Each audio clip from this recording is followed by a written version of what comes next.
the person posted, when people say check on your strong friends, what we mean is that oftentimes we are the ones that don't cry out for help.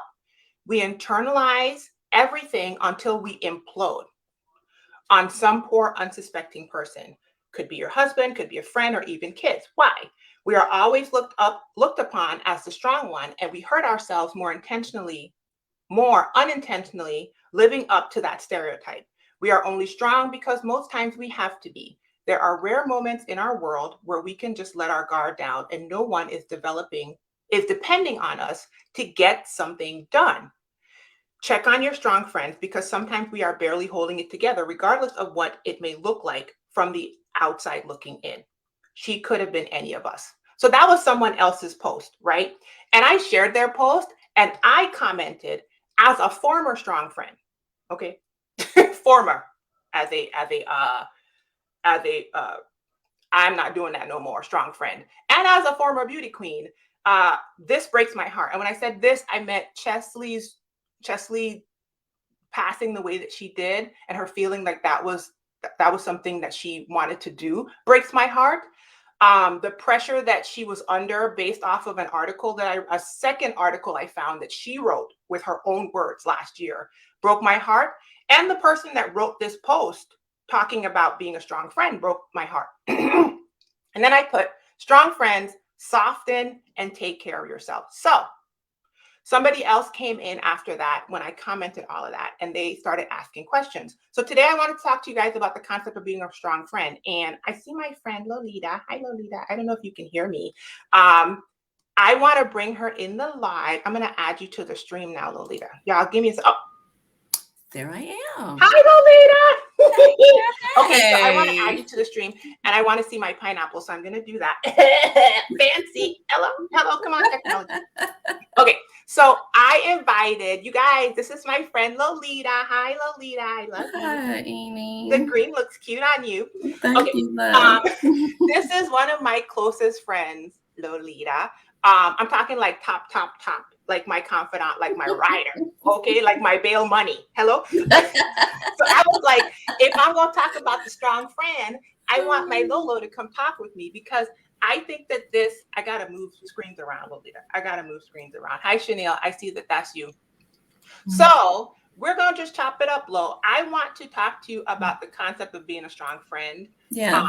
And just answer the questions that this young lady asked me. Mm-hmm. Oh, I have a mug just like that, girl, except it don't have a gold handle. It's all black. Hey, wait a minute. Are you? Wait. Are you wearing a? I'm gonna get distracted, but I'm not. Okay. Is that a black? I want to pause for the coordination. Is that a black mug with gold handle and black glasses with gold trim? You know, you would notice these things. I noticed it. That is correct. Mm-hmm. Yeah, I went all pink today. I went full. Mm-hmm. I saw it. I see it. Mm-hmm. I see what you're doing there. Okay, so let's just start, Lolita. Let's just start from the top.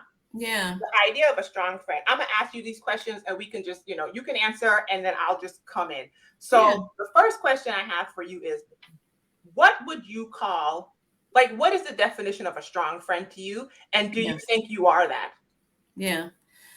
It's funny. So when I was considering that question, initially I had actually a little challenge with the question itself, the premise of being a strong friend, because in my mind, I think I even commented this to my husband. I almost feel arrogant, How so? Laying that label on myself, or labeling someone else as that, because in my mind somewhere it denoted weakness in someone else. That was yeah. You know what I mean? So I had to struggle. I had to work past that to get to the point where really I define it as just being a caring friend. Being there, being somebody that's really intentional about always being there as a support system for their friends, helping them walk through life, carry the load, manage through tough circumstances, whatever those things might be. So I think I've come to terms with the term strong friend, just viewing it in that light. So let me ask you this, just from jump. Why do you have to view it in that light? Like, Yeah. I've never directly thought if I'm strong, that means they're weak. Yeah. But inherent in the word, that is absolutely that's a true derivative, right? And Yeah. so why do you have to change it over? Because let me say this, the reason why I say I'm a reformed strong friend is because I don't like the concept of the strong friend anymore. Yeah. I don't like it, banished so I that. changed it. Yeah, I banished it. I don't, right, like I'm not, like, listen, like I said on the thing, I'm a damsel in distress. Like that girl on TikTok said, okay, I am.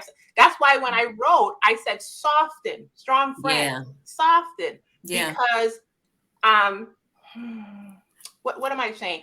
I don't ever want to tell somebody it's you're the reason why you're experiencing this. Mm-hmm. But I also always want to challenge people, especially like when I'm coaching them.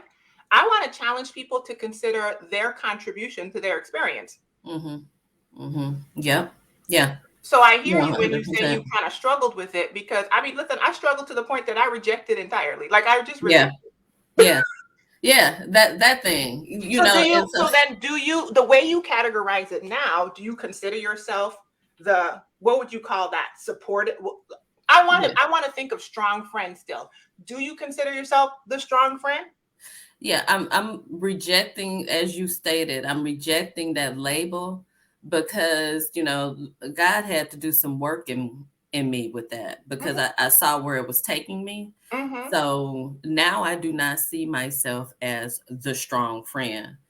Tell me more. Yeah, what I see myself is the friend who comes alongside and partners with their friends with intention. So I am still that person because just inherently, that's just who God created me to be. And as long as I find my balance in that and I don't get out of my proper place in that, it's a good thing. But like you, and to your point, yeah, I reject the strong friend thing because I think it leads down a destructive path for me. Absolutely. And diminishes again the role and responsibility of the other person in moving forward in whatever their challenge or struggle is. Okay, so listen, I know you. Okay, Yeah. like I'm your girl. So let me Yes, ask you you this are. question.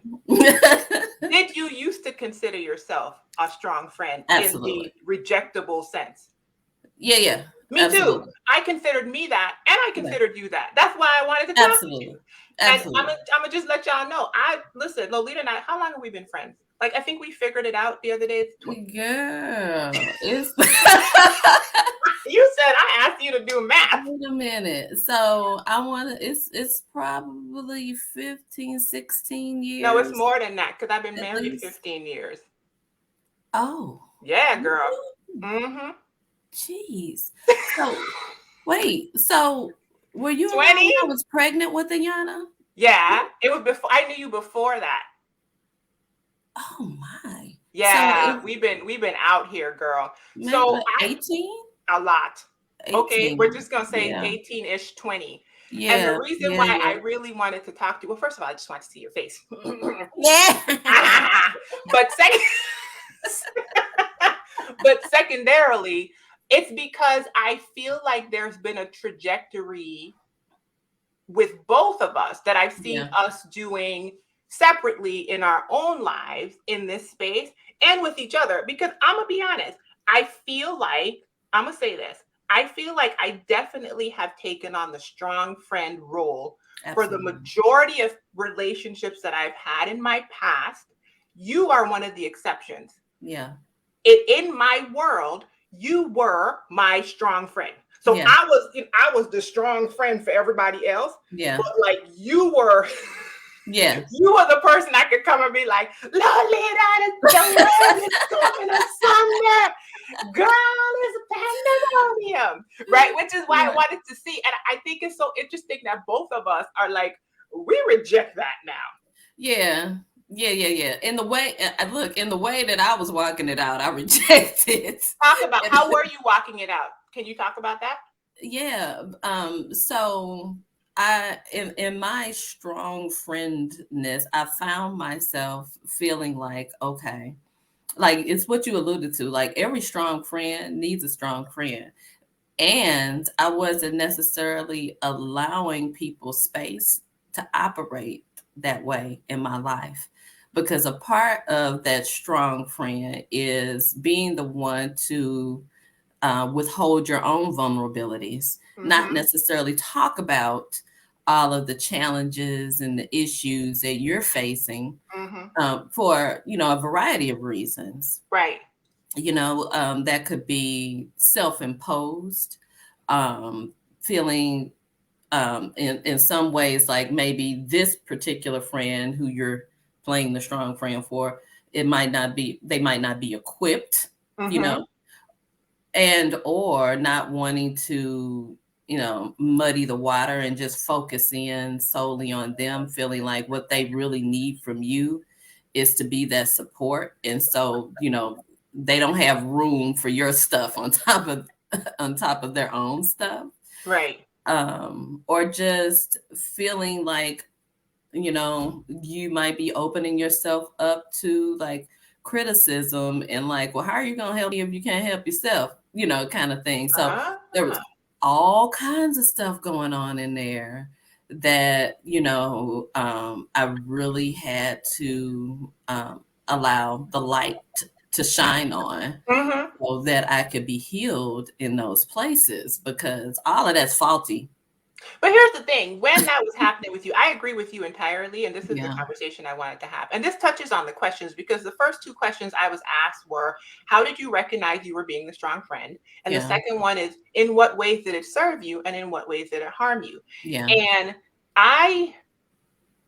in listening to you, I agree a lot of that is self-imposed. Yeah. It takes maturity to have that level of insight, though. Often, especially early on in the strong friend journey, I'll put it that way, in your strong friend journey, if somebody says something like that to you, you would probably reject even that concept.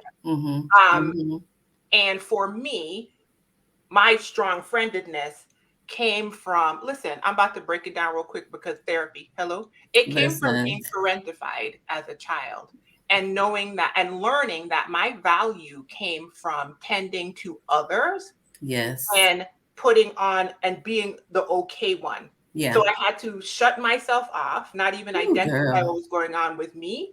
Yeah. And I had to then, I was parentified. I had to regulate you. Yes. Right. And so it was, in a strange way, it was a way of me getting my needs met.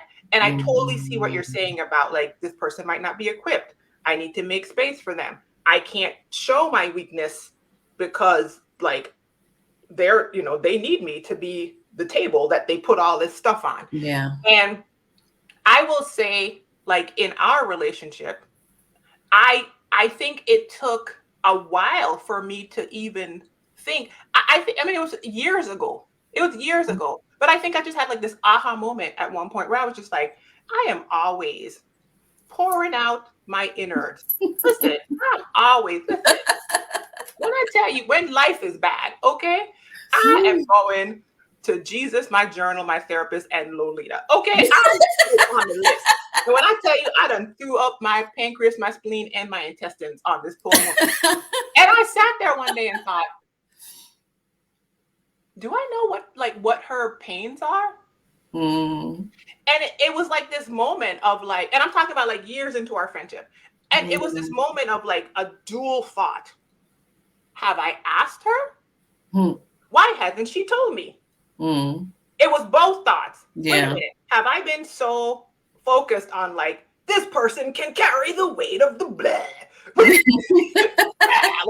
Right? Right. Like I wasn't asking her about her life, her struggles, what's going on with her. And then I was like, also, she has not offered that. Now that's changed. You know what I mean? Like that's changed over the years. And so I just love that you're pointing out that it could be like you're participating, like Yeah. There's a participation in the strong friend thing. When I Yeah. read that lady's post, I was like, "Ooh, we gotta soften, y'all. We gotta Right. find some place that feels safe, where we can Oh, relax." wait a minute, ma'am. Go go. I'm sorry. We have to lean in on that word. Mm-hmm. Safe. Yeah. Go. Safety, because everything you said, I want to reflect back on when you said you were parentified. Mm-hmm. So, coming into it as the strong friend, that's, kind of who I was groomed to be. One, it's like a DNA trait. I come from a long line of these people. And but also, I'm the big sister with 6 and 10 years separation between, me and my younger sisters. I am the one, raised by a single mother. So having to carry some load of responsibility to fill in the gaps in spaces that weren't necessarily made for me in those phases of my life. So it was kind of like just a natural occurrence, if you will, both, physically and structurally, and based on what was going on in my family unit. So, yeah, that thing. How do So, you how do you talk more about the feeling of safety? Because yeah. I harken back to, I remember last year, maybe the year before, I don't know, girl. Time is a non-construct at this point. But like, Mm-hmm. we were having a conversation. You wanted me to hear something from you. I said something, and I remember you reached out to me afterward and was like, you kind of hurt my feelings a little bit. And I was like, oh no. And I do recall though that conversation being, I was so happy you said that to me, Mm-hmm.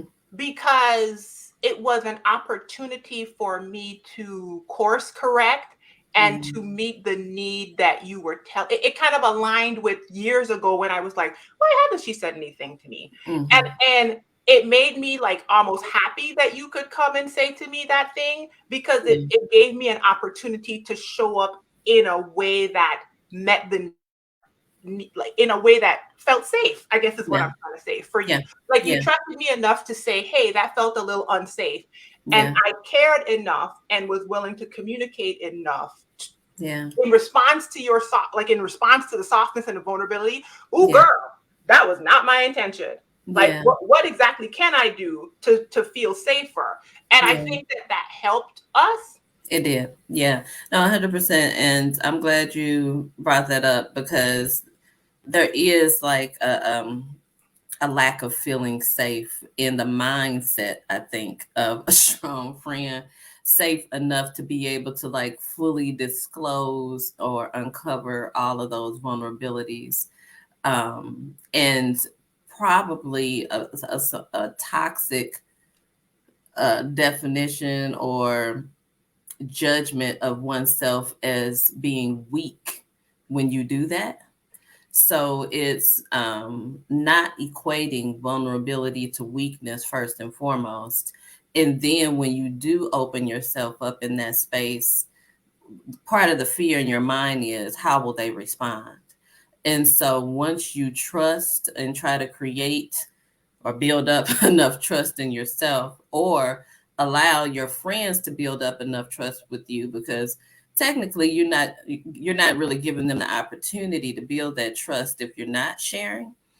So once you open yourself up to that, the responses that you get are critical, because it's like I can either go and retreat back to my strong friend space, or I can stay here and remain vulnerable and understand that that's okay. There might be a little bit of friction, but we can still move forward. But it is important to have that feeling of safety once you actually open yourself up, because if you don't, that's when you go inward, and that's when a lot of bad stuff can happen. When you start to convince yourself that there's really no one else who can help carry this load, Mm-hmm. there's really no one else I can talk to who will understand. See, I knew it. There's nobody like me in this world for me. Yeah. Like all of these like toxic thoughts which lead us to really destructive spaces. I just heard you say two really good things, Lo. The first thing is the work that you do within so that you can, no matter what happened, you can stay regulated and you can still show up. So you're not wavering, you're not tossing it all out and then retreating, this back and forth. Right. You do work so that no matter what happens, you can still be soft and regulated and vulnerable and able to still offer in the Right. future. The second thing I heard you say that was so good is, well, I kind of extrapolated it from what you said, but it was in there. I'm gonna say was know when you're in the strong friend role, part of how you create this experience is not being able to discern who to be vulnerable with, Right. who to be soft with. If you've never had the practice, you honestly might not be able to have a good discernment of who to give this, who to say these things to. And I know for me, that was it. I did it. Listen, I had left the gates open. Okay. The Lord had intervened in that years ago. People like you, and I have other people in my life who I look back and I was just like, man, young me really could pick some good people. Who turned out to be Yeah. quality human beings. Like 45-year-old me is like, thank you very much, 20-something-year-old. But also, and girl, the gate was open. Like I didn't have the Yeah. discernment to know who to be soft with, who to be vulnerable with. Yeah. And you can't learn that if you don't practice and learn how to how to tell the difference. That's what I'm trying Yeah. to say. Yeah. How to tell the difference. Yeah. Yeah. And I think for me, it's like, even though I was always the strong friend, I will say that there were, like one or two women, who I would practice that vulnerability with. But I was very closed off to opening that door to others to come through, for fear that, again, there would be some level of everything we've discussed. So trust doesn't come easy, for me with vulnerability, if that makes sense. And so, Why yeah. so? Well, I think because of previous responses I've gotten to it. So it was a learned behavior that I have to force myself to unlearn. And, not anticipate that the outcome will be as I've learned it to be from other toxic relationships, or people who just didn't know how to protect my vulnerability, or um, appreciate the fact that I was operating in that space with them, because they may not Treat it have even holy is known. what treat it holy is what my therapist calls it. They Mm, didn't know how to treat it holy. yeah, yeah, that part. Mhm. So, If you live in a space where if think of it this way, if we are operating in a space where strength is a value proposition for us, mhm, and therefore indirectly weakness is what we are helping people with, then we're mhm, looking down at weakness. We are creating the very thing we fear. And that's why we can't show what we consider to be weakness. Like we're mhm. participating in that like skewed version of seeing it. Yeah, Um, and you have to shift to realize that, like, first of all, none of us are strong. I mean, mm. if you go in the Bible, he like all of y'all weak. Girl, listen, I was trying not to come on your live and And preach, start honey. preaching. You come in here and listen, go ahead and get it. But I'm just saying, like, it's a shift in where we think we stand and Mhm. where we actually stand. Yeah, Because all of us are in the broken flesh yes, weak category, real talk. yes, And that helps you sometimes to change the perspective of how you are operating with others and with yourself, because you're yeah, seeing the weakness in others almost not knowingly. It's like subconsciously looking down on them, and mm, you're seeing the weakness in yourself mhm, and subconsciously looking down on it. Mm. You see what I'm saying? Yeah, no, And absolutely. like participating in this like strength that this person put. I mean, she wrote that thing out, and I was like, Mm. ooh, girl, like I want you to get a hug or like soften, find some place soft that can Yeah, wrap you and hold you for a second. I mean, everybody ain't gonna do it, but somebody is. yeah. No, 100%. I mean, you hit the nail on the head. Just participating in like that toxic mindset, and understanding that, like I said, and it kind of, what you're saying ties into, what I was saying earlier about coming alongside and partnering versus and viewing myself in right perspective and viewing that person in right perspective, understanding that while I am coming alongside of them, while I am partnering with them and I care about their concerns, they are not mine to carry, as it is not mine to carry even my own, because he says, cast the whole of concerns, the whole of your concerns on me, because I care for you. So if I get in my place, then I can be an effective partner with the Holy Spirit, walking with this person in this life. But I have to stay in my place. And then I have to operate with him in right perspective in my own space, recognizing that, hey, not only am I seeing myself as somehow, above, because, the strength and weakness that you just outlined, but also if I am trying to operate in my own strength, I am out of order and I can't carry My it. And goodness. that's when I start to break down, right? Because my countenance, my structure was not made for that. Hello? That's not for me to try to Listen, carry you all of walking heavy now, Lo. You trying I wish I had one. I wish I had an organ. that. Baby, that's not my burden to carry. I'm Hello. supposed to be casting this thing off, and here I am trying to carry it on my shoulders. But Yeah. I don't have to be that strong. And Mm-hmm. so that it was difficult for me to come to terms with that and allow others to come alongside me and walk in that space and continue to cast that concern where it rightfully belongs. Right. So yeah, all of that. That's good. So the last two questions, we kind of already been touching on it, but I'm going to Yeah. throw them out there. How were you able to shift the feeling of being a strong friend? We kind of started talking about that already. And how has it served you? Sure. Um, it would exposing it and laying it out. Honestly, I had to deal with myself because I was experiencing those feelings of isolation. And Um, nobody don't care about me. Ain't nobody. Rushni keep calling me and dumping on her stuff. You can say it, girl. Rushni keep calling me and dumping on her stuff all on me. Well, this girl needs to go see a therapist. Why she calling me? Good girl, Girl, girl, listen, get your life together, do girl. you hear me? And it's just like, and I'm all like, I had to deal with myself because I was like, well, wait a minute. Well, have I given them the opportunity to operate in this space? Have I like trained them not to go there because I don't open up myself in that space? Ooh, yes.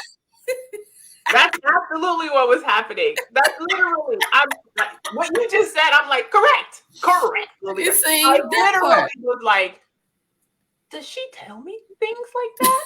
I mean, listen, I don't know if it was like in the 20s, the prefrontal cortex wasn't kicking in. By the 30s, my brain started working, and I sat there and thought, wait a minute, I consider this woman to be, like, I literally consider this woman to be one of my closest persons on the planet. Right. And likewise. I have thrown up my innards on this woman. Do you hear me? I'm talking about ugly, snotty, cussing, crying. Come Girl. apart, rush me. Not this bubbly pineapple chick y'all be seeing on the internet. A mess. Okay. And I was just like, hold up. What? Wait a minute. And then, then we kind of had to start tiptoeing into those places. Yes, we do. Because And I you was know like, what? girl, Girl, this wait is a not minute. the me I want to be with It, you. and What wait a are we minute. doing? And then I started having to, like I said, it's exposure, exposing it to the light of truth. One, in my prayer time, you take something to the Lord, and baby, he'll shine a light on it and get you together real when you don't quick. even want it yet. Listen, and saying like, hey, you out of order. Like this is the reason you are feeling these feelings of isolation. And then it was also little silly stuff like, okay, like, why did I get married? Like, you start watching movies and things of that nature. And I was like, I'm Janet Jackson. You stop. I'm like, I haven't seen that movie in a really long time. Girl, wait a minute. So and I think we went to see it together. I know we went to see part 2, which was trash. I digress. But but when I was looking at it, because we were even talking about, like, in our friendships, like, who do you most closely resemble? We actually had this conversation at one point. And like when she was just in the whole breakdown, like she was going around, she was actually a counselor and therapist. Wait, that was the one where she had like the full breakdown? Yeah, in part 2, she had the full okay, breakdown. It's coming back. Okay, go ahead. Yeah, so in part 1, it was just, she was really struggling. She was actually a actual counselor and therapist, her role, and but she never fully exposed her vulnerability. Like, she and her husband had lost a child as a result of an accident. Mm-hmm. She failed to, secure his seatbelt in the car on his booster seat, and they lost the child. But she couldn't talk about that while she was trying to fix everybody's marriage and tell everybody what to do. Mm-hmm. She couldn't allow herself to experience that and allow her husband to be there to support her through processing, like, one of the probably the most tragic moment in her life. So just little stuff like that. And I was like, well, that's me. Like, why am I not? You were trying to enjoy a movie and God just chopped you in the neck. Listen, why am I doing this? Why am I not allowing people into that space? So he had to break out words like pride. Ooh. On me. He had to. Ooh, wait, girl, you just made me remember something. Mm-hmm. When I lived in New York years ago, my great uncle, who I had just recently met, I didn't even know the man existed. My mom was like, by the way, I have an uncle that lives in New York. And I was like, who?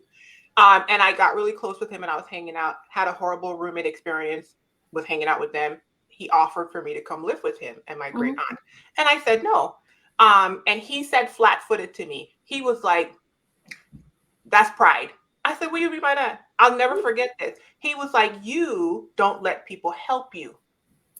See? And I was like, what do you mean? Now, this was 20-something-year-old Roshini. So at the time, I was like, what are you talking about? I don't even like that.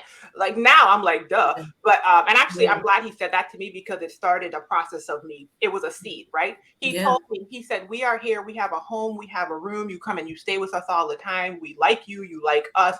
You can stay here, and you need to allow people to help you. He was like, the Bible says it's better to give than to receive. All you want to do is give. You won't let me give. That's pride. That thing. Yeah, he said to me, you won't let me give. You won't let me give. And he said to me, he was like, you're going to have to learn that that's not sustainable. And at the time, I remember thinking, Uncle was operating the wisdom. That's some God wisdom. You just met me, okay? Baby. But over the years, that's literally, yes. I played that out. It's pride. Yes. It's pride. It's pride. Which comes before the what? Fall, baby. The fall, girl. Next thing you know, you Janet Jackson in the movie. Breaking down, girl. Crazy. Got people jumping out of cakes and stuff. I remember that. Foolishness. I mean, you're just doing crazy stuff because you're just like in full breakdown mode. Because it's building up and it's going to come out. Mm-hmm. It's going to come out, and unless it's exposed and rightfully dealt with, it's going to come out in a destructive manner. So he had to expose and, like I said, pinpoint things like pride and fear. None of these things are of God, right? He's not giving us a spirit of fear, but of power, love, and a God-controlled mind. But the fear is there because of the lack of security in the response you're going to get for being vulnerable. So rejection is the word that I want to use in that space. So if I open myself up, if I share this part of me, will it cause people to reject, criticize, judge? What will happen of me? I'm unsure. Like that. Selah. I And love that you say the lack of security in the response. When mm, you said that, the first thought that went through my mind is we shouldn't be leaning on the response of the person. We should be leaning on the response of the God that's got us. Like once we do the work that and we realize that the strength we're looking for has been given to us within, that no matter what the response, I'm not saying this happens automatically. I'm saying it's yeah, someplace a person can go. yeah, No yeah. matter what this person does, like if you had contacted me after whatever that was last year and you said to me, girl, that wasn't it. And I was like, what you talking about?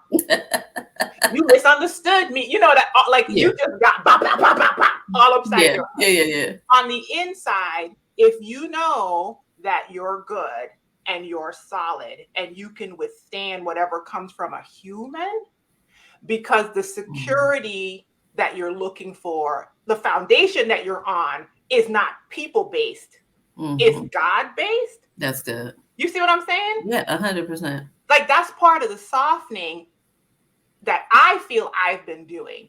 Yeah, Um, it's but like that's good though because moving what I'm standing on. but that's good though because that insecurity piece is another variable, right? It's like I don't know about anybody else out there, but I was the strong friend and I had my own very real insecurities that God is continuously healing me from. You mean And you're when not I was, perfect, Lolita? What are you talking about? How well, is that possible? yeah, listen, and I was just about to say, like, I know you're gonna say, girl, what are you talking about? I'm being silly. I Okay. know. I'm being silly, but I'm like, what do you mean, Lolita? You are not a perfect human being. How could you have had me telling you all my stuff back in the day, and you were not entirely 100% equipped like Christ to fix me? What were you doing? How dare you? How dare you? Right, you hear me? But like in your mind, you start to set those unrealistic expectations of yourself, and so then you create this insecurity that I'm going to be exposed for a fraud. I Ooh. actually am imperfect, and the perfection I expect of myself doesn't exist. And even though others don't expect that of me, in my mind they do. And if I expose that I'm really not perfect, then what will come of me? Well, first of Like, all, some people do. I'm not, listen, mhm, what I just mhm, heard when you said that is, girl, no, no. Some people are still operating from a toxic place and they do yeah, expect a perfect version of you because yeah, they expect a perfect version of them. And so mhm, there's that discernment again. yeah, Because there are people that the problem with the ouchy feelings that you have when you move out into the world is some of those things are valid because there are yeah, people operating from shattered places. There yeah, are people who expect perfection from you. And yeah. when you show your humanness and your vulnerability, they're gonna come at your neck. But That's 100% that's an good. internal problem on their own because unfortunately for them, what I've learned is they come at their own neck. Yeah, You see what I'm saying? yeah, And so it's like, that's whew, good. Well, and it's just that thing because that was a part of my work. So how did you release yourself from that? One of the questions you asked was, I also had to move some relationships. well, That was a part of the work I just because I'm wanted a all like, well, tambourine. to your point, a part of what I'm feeling about this particular individual or these people is actually valid Well, because if I'm surrounding myself or connected to people who get a little bit of pleasure out of my pain, my God. I need to put that relationship in its right place. And so that was a part of my work. I had to release people to be themselves and who they were authentically without me turning them into the best versions of themselves, so that I can continue on in the relationship. Just allow them to be who they are. Yeah. In love, recognize it, and then put them in their right space. I had listen, I love what you're saying. I had a realization the other day. That group, whatever that group is that you made me join with the counselor dude. Yeah. Okay, so he asked a question, and in responding to the question, it solidified a concept for me in words that I had just had in my head. He asked about respect. You know, this whole thing about like, is it given or is it given or is it earned, right? And in responding to him, I was like, you know what? Back in the day, I would have been like, respect is earned. I don't know what I would have said, something like that. But now, this is what I understood in responding to him now. And it made me, when you were just talking, I was like, exactly. Respect is given because respect is who I am and how I show up in the world. I choose not to disrespect people. So respect is always going to be given. Yeah. Access, though, isn't. Access is earned. So when you were just talking and you were like, I needed to learn how to release people to be themselves, which is true. Respect is given, but you're going to have to be yourself over there. Over there. Hey, Bob. Over there. Over there. Okay. The boundary and the access, you're going to be your whole complete healing, growing, mercy giving, given to grace-filled self. Pot of blasted confusion over there. Amen. Like literally. And when you were talking, I was like, that is part of it. Because when you also said, I'm trying to fix and heal and patch and mend and whatever, so I can keep the proximity. I want you close, but for you to be close, I'm patching and healing. I'm doing everything I can trying to keep you here. Right. Because I can't have you here. There's distress. There's dire distress when you near me. Right. I had to learn it's okay, Roshini. Yeah. Let people, like you said, allow people to be their whole self. Let them allow me to be my whole self. Right. I'm going to always show up as a respectful person. Okay, I'm going to do my best not to let this Virgin Islands mouth fly off on you. Yeah. Get it together. Okay, listen, we're all working it out. God is yet working. Hey, now, need to pray for the saints. But if there's the distance is healthy, it's okay. Access is over there. There's a boundary. You're here. There, I can't keep trying to force you into this thing. Right. Up close. Right. When you insist on this being the way the interaction's going down, and not so. Right. Right. And that sucks and it's painful and it's horrible. Especially when you have, at least for me, have gained a lot of your internal value from the patching and the fixing. The other thing I noticed. Ma'am, pause though. But wait, I want to say, listen, keep going on that, but I want to say this. See, now I'm telling all my business. When you move the projects, I'm going to call them the projects, not in a bad way, but like the people who you've decided, I'm going to patch you up. I'm going to patch you up. I'm going to patch you up. I'm going to patch you up. And God says, no, let me patch them. Like, let me do what they're doing. Let me do it with them. This, ma'am, this is not for you. You know what happens? All of a sudden you are left with yourself. And you realize that all the time, I'm not going to say you, I'm going to say Roshini, me, Roshini, Glamazini, Roshini, realizes that all the time I was spending on everybody else, I was not looking at me. I was distracting myself with everyone else's shatteredness. And God was trying to show me mine. Right. Girl. What he say? That's what he said. Get it out your own eye. Hello? I'm telling you that one, the year, this was last year's bracelet. It says unlimited. I think 2019 or 2018, God was like, the bracelet was mastery. And God literally told me, worry about yourself. I don't, listen.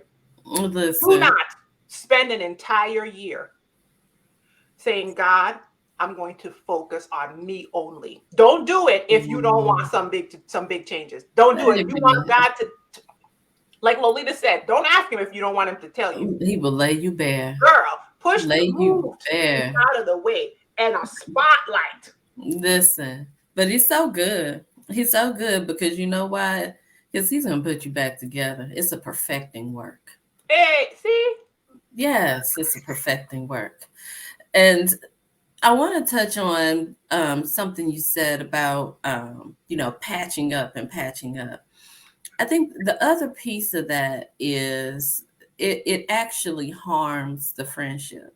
It's like when you're approaching people that way, um, you know, the whole project thing, it distracts you from actually interacting with them and seeing the fullness of who they actually are. The whole parts is what I heard. You're so focused on the shattered parts, you don't Exactly. interact with the whole parts. Exactly. And that is detrimental to the relationship, um, to them, and to you, because it's very limiting.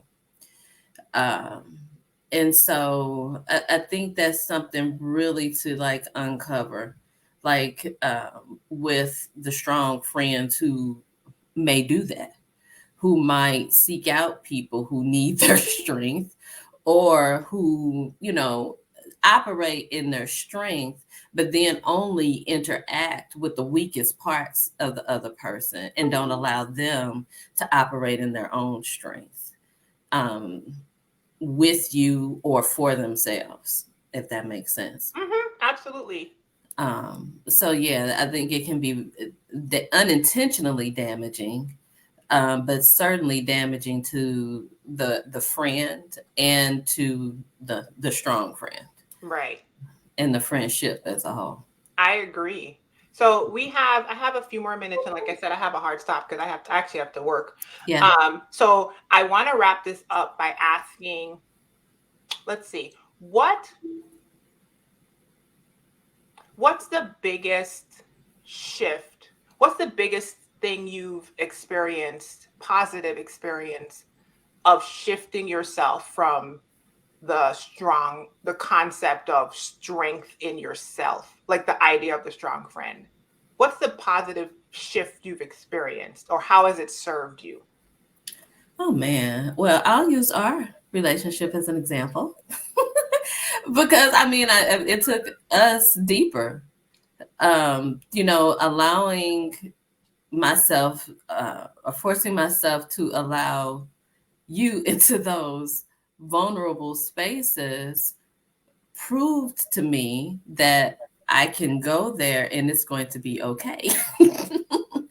It's going to be okay. Oh, I And just teared up. Sorry. Oh, oh, sorry. That's the and even if we have a little hiccup or friction, because I'm triggers, right? Like already like walls and expectations that this is not going to work the way I want it to work. And then, we have a little bit of friction and it's like, turtle in the shell. Let me pull my head back in. No, keep going.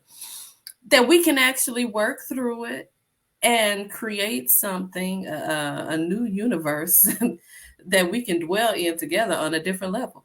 Yeah. So, it deepens relationship. And I've experienced that in our friendship and in other friendships because I'm like, well, if I'm surrounding myself with people who I'm not going to be vulnerable with, or I feel like I can't trust myself to be vulnerable with, somebody needs to shift. So is Lord exposed to me where I need to make that shift and with whom, because that discernment is critical to your earlier point. Um, and exposed and revealed to me like what that shift looks like. Is it me shifting closer or to what we spoke about earlier, putting another boundary or a little bit of distance in a different way? So yeah, that part it's allowed me to deepen relationships that are healthy relationships, and start to seek out more of those relationships, really opened me up to close connection, and allowed a certain freedom to be more vulnerable in spaces where I previously wasn't. Yeah, I think I agree. And I love that for us. And it's a journey. Mhm. And it makes me happy because I was sad when I realized I wasn't showing up in our friendship in a way that I felt could be more that was equitable to how supportive you were to me. You know, you were so integral in like me not, jumping off a bridge. Like, and I was like, I want to be supportive. I was Right. like, Jesus, tag me in, But I was you, though. I was you. I was the person your uncle called out and said, "You don't let people take care of you." Right. And so I That was just, the barrier. right. And, and, yeah. So that actually that makes me very happy. I also noticed that, what was I going to say? That when it makes it even more holy to me when you do say things to me now, because in my Mhm. mind I think, oh, she's trying this with me, she Mhm. trusts me with this, I Yeah. have to treat this holy. My Yeah. heart toward you is to show up in a supportive way that shows you how much I see you, I hear you, I value you. Like that's literally my heart. Yeah. So when this Yeah. woman comes to me and says, this is how I feel seen, heard, and valued, I said, okay. Because in my mind, I'm thinking my intention is not to like shove myself down her throat. My intention is to show up for my friend in a supportive way. And I continue to want to do that. So it makes me happy. Okay. So I just want to say, okay, so for me, real quick, before we go, you guys, um, I think the biggest things I've learned in this space is I joke around, I say I'm a damsel in distress because this girl on TikTok said that. And I'm just like, listen, I Mhm. had to learn, like you said, discernment to soften and who to soften with. I Yeah. also love what I shared with you guys about like, I have made a decision that my version of showing up in the world will always be respectful. And that was Mhm. not how I was taught. I was kind of taught that it was okay to like pop off at the mouth, which is a Caribbean person thing. Like, it's okay. Like, did you give them a piece of your mind? And all that, And I'm just like, you know what? I'm making a choice to show up. Hello.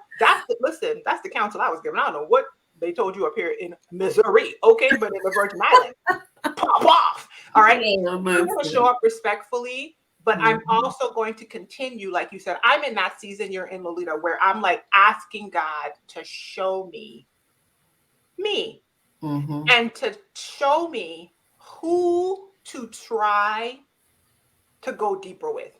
Yeah. And to also, like I said with you earlier,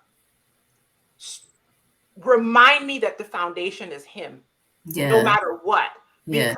one of the things I noticed about being the strong friend is sometimes I think we might be the softest ones.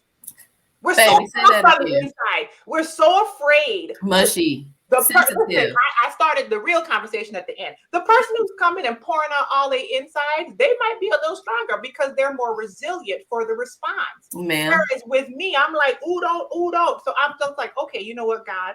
Remind me that even though I put my foot toward this person, the foundation is you. So Yes, if that's they good. fail me, you got me. Hey, That's I felt good. that. I felt That's it. good. If they fail me, like I can try with this person, it doesn't mean that it's not available. Because you listen, you are always available. Like that's where He Yeah, has me. You are always available, God. that is. So even if I go this way with this person and they fail me, they're a Yeah. human. Help me figure that part, whatever that is. But They're human. I'm human, you are divine. And I'm standing That's it. here. To operate in grace with others and myself. Yeah, that's perfect. I want to Yes. end it there. All right, you guys, thank you for joining me. Find your light live. Don't forget that if you want to work with me as your coach, glamazini.com/coaching. Women who are doing the Bible planning retreat, don't go anywhere, Lolita. Women who are doing the Bible planning retreat, I will see you guys at 2:15 on Bible. And next week, ironically, I had already ask someone who is a licensed counselor who specializes in grief and who has had a child that died by suicide to come on live with me. So I will tell you guys more about that in the group, and I will see you guys next time. Be well, be encouraged. There's a pineapple, you guys. Bye. Okay, Lo, don't go. Don't go. Okay.